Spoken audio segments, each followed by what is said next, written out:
वहीं परम चारों ओर देखते हैं। जब प्रशांत, प्रेम और अर्पिता आसपास नहीं दिखते तब वो प्रशांत को कॉल लगाते हुए कहते हैं, भाई आप और भाभी दोनों यहाँ आओ मेरे पास। प्रेम भाई तो अभी व्यस्त हैं, तो आप दोनों ही मेरे पास आओ, मुझे कुछ बात करनी है। आते हैं छोटे, कहते हुए प्रशांत ने फोन रखा और अर्पिता को मैसेज भेजते हैं। छोटे बुला रहा है अपनी छोटी भाभी को। अर्पिता ने मैसेज देखा। आते हैं, रिप्लाई कर वो मुस्कुराई और श्रुति से कहकर परम के पास चली जाती है। अर्पिता और प्रशांत दोनों ही परम के पास पहुंचते हैं। क्या हुआ छोटे, क्या कहना है? प्रशांत ने पूछा। कहना तो इतना सही है कि आप दोनों कहाँ सब लोगों में घूम रहे हो। क्या पूरी शादी यूं ही निकलेगी? कोई संगीत नहीं, कोई धमाल नहीं, बताओ। बात तो सही है आपकी, और हमें नहीं लगता कि आरव भाई के रहते हुए ये शादी यूं ही निकलने वाली है। लेकिन फिर भी आप परेशान हो, हम कुछ करते हैं। हम डांस नहीं कर सकते तो क्या हुआ, बाकी सबसे तो करा ही सकते हैं।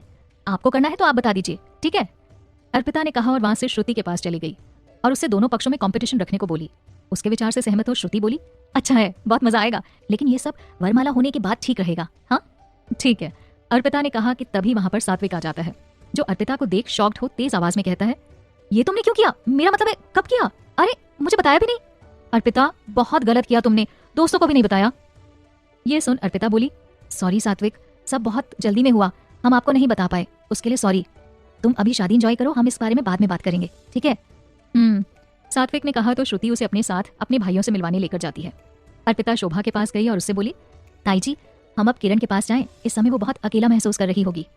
ठीक है, तुम तो अब दोनों पक्षों से हो तो संतुलन तो बनाना ही पड़ेगा, तुम जाओ अब उसके साथ ही रहना, ठीक है? शोभा ने कहा तो अर्पिता हल्का सा मुस्कुरा दी और किरण के पास चली जाती है। किरण एक कमरे में तैयार हो खामोश बैठी है। अर्पिता उसके पास जाकर कहती है, बहुत सुंदर लग रही हो किरण, किसी की नजर ना लगे, लाओ हम ही नजर उतार देते हैं। आवाज सुनकर किरण ने हैरत से पीछे देखा तो सामने अर्पिता को देख वो बैठे ही खड़ी हो जाती है। अर्पिता, तुम यहाँ मेरे सामने? ये सपना है या हकीकत? यार तुम यहाँ हो सच में या सिर्फ मुझे दिख रही हो?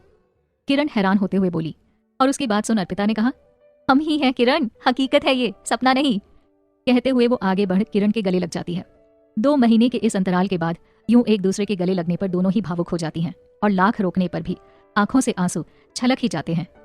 किरण धीरे धीरे बोली, तुम कहाँ थी अर्पिता, अब आई हो? तुम्हें पता है मैं कितना अकेलापन महसूस करती थी।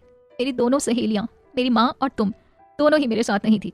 हर एक फंक्शन मेरा सुना सुना रहा और तुम अब आई हो। और मौसा जी, मासी जी दोनों कैसे हैं? और तुम ये क्या पहने हो? तुमने मेरे बिन शादी भी कर ली? कब, किससे, कैसे? अब कुछ बोलो भी, यूं चुप काहे खड़ी हो? अर्पिता मुस्कुराते हुए उसके आंसू पोंछने लगी। सब बता देंगे, अब से हमें एक साथ ही रहना है। अभी के लिए तुम ये आंसू पोंछो और अपना टचअप कराओ, ऐसे बाहर नहीं जाओगी तुम। ठीक है, अब तुम आ गई हो तो तुम ही कर दो। और मुझे एक बात बताओ, तुमने शादी की किससे?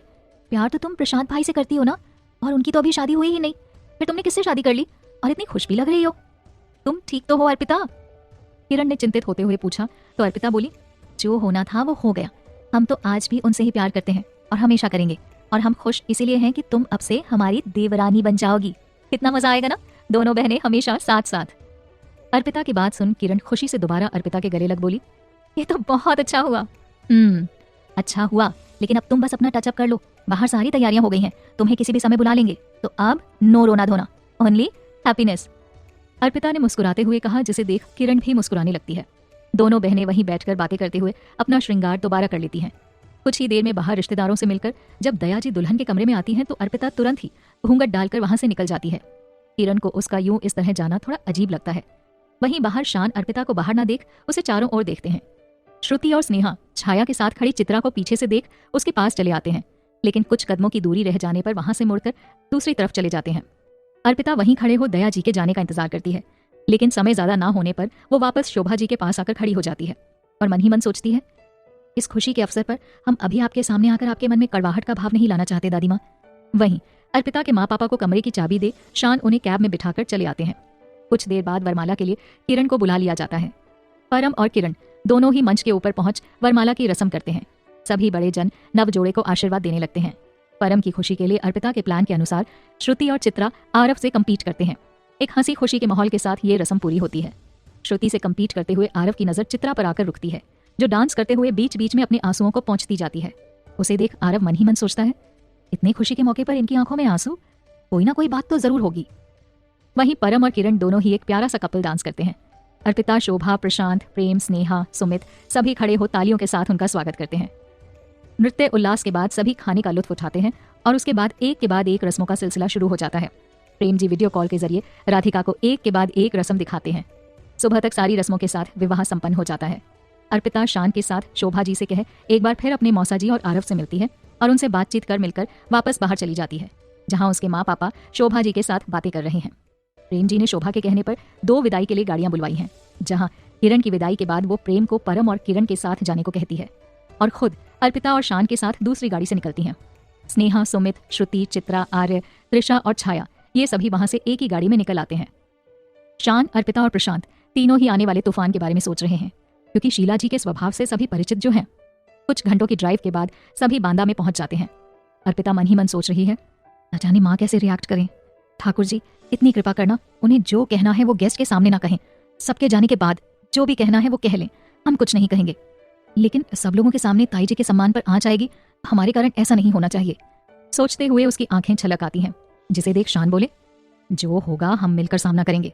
ठीक है, माँ थोड़ा गुस्सा करेंगी लेकिन जल्द ही हम सब मिलकर ठीक कर लेंगे। अर्पिता तुम परेशान मत हो, अब इतना बड़ा फैसला लिया है तो शीला को उसे अपनाने में भी समय लगेगा और मुझे तुम पर भरोसा है। अपनी अच्छाई से तुम जल्द ही उसका मन और विश्वास दोनों जीत लोगी। शोभा ने अर्पिता से कहा तो अर्पिता आंसुओं के साथ ही हल्का सा मुस्कुरा देती है। थोड़ी देर में दोनों गाड़ियां घर के मुख्य दरवाजे पर रुकती हैं। शोभा दोनों से कहती है, मुझे जाकर पहले शीला से बात करनी होगी, तुम दोनों रुकना यहीं, ठीक है? जी ताई जी, दोनों ने कहा तो शोभा गाड़ी से उतरकर अंदर शीला जी के पास चली आती है। वहीं अर्पिता को उदास और परेशान देख शान अर्पिता का मूड ठीक करने के लिए कहते हैं, अप्पू एक बात तो बताओ, क्या दोपहर में तुम सच में मेरी डंडे से पिटाई कर देती?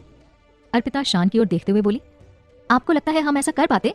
वो तो आपको सबक देने के लिए बस एक छोटा सा नाटक किया था हमने। भला हम आपको कैसे दर्द दे सकते हैं शान? आपके पास तो हमारे हर दर्द की दवा है। ये सुन शान मुस्कुराते हुए बोले, अच्छा इतनी तारीफ, फिर बताओ तुम्हारे इश्क की हद कितनी है? अर्पिता शायराना अंदाज में बोली, हमारे इश्क की हद ना पूछिए शान, हमारा इश्क भी हमारी रूहों की तरह आपको ही समर्पित है।